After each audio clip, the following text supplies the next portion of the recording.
السلام علیکم غامدی صاحب. سر آپ کی ایک ویڈیو میں خدا کی ہو کریٹڈ گاڈ کے عنوان سے آپ نے فرمایا کہ جو چیز اپنی ساخت سے واضح ہو جاتی ہے اس کے بارے میں یہ سوال نہیں کیا جاتا کہ اس کو کس نے بنایا. اور آپ نے یہ مثال دی کہ اگر لکڑی کا کوئی ٹکڑا درخت سے گر کے پڑا ہو تو اس کے بارے میں ہم سوال نہیں کرتے کہ اس کو کس نے بنایا.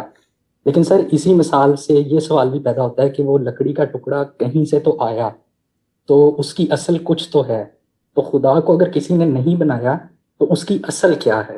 اس کے بارے میں تھوڑی وضاحت کیجیے گا, شکریہ.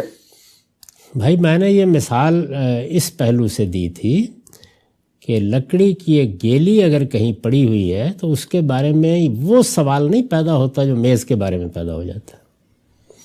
یعنی وہ سوال تو پیدا ہوتا ہے اس کے بارے میں بھی کہ یہ لکڑی بن گئی تو کیسے بن گئی, وہ تو ہو رہا ہے, لیکن وہ سوال نہیں پیدا ہوتا جو میز کے بارے میں ہوتا ہے.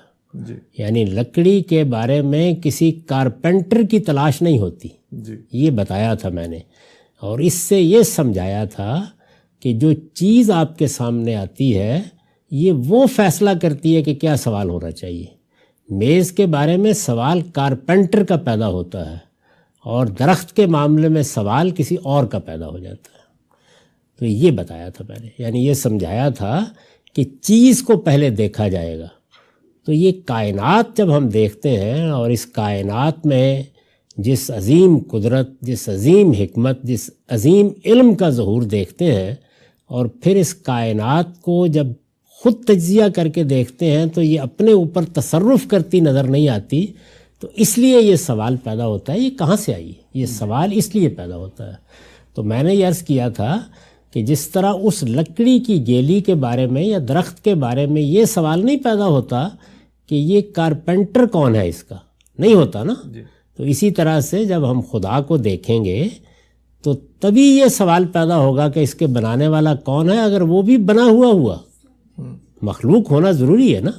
اگر وہ سیلف ایکسپلینیٹری ہے اس کی ذات تو پھر یہ سوال نہیں پیدا ہوگا. یہ اصول سمجھایا تھا.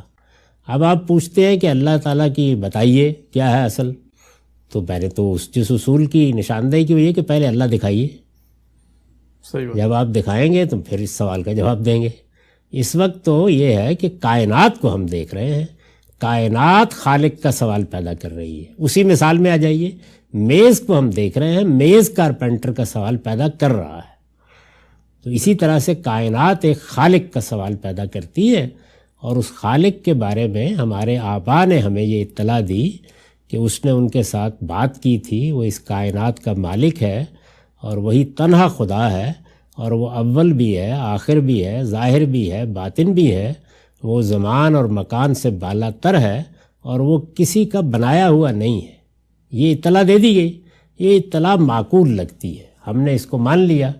اب اس کے بعد کسی اگلی دنیا میں جا کر اللہ کو دیکھیں گے, کوئی سوال پیدا ہوا تو اسی بارگاہ میں پیش بھی کر دیں گے. اس وقت تو یہ ایک قابل اطمینان جگہ ہے جہاں ہم کھڑے ہیں.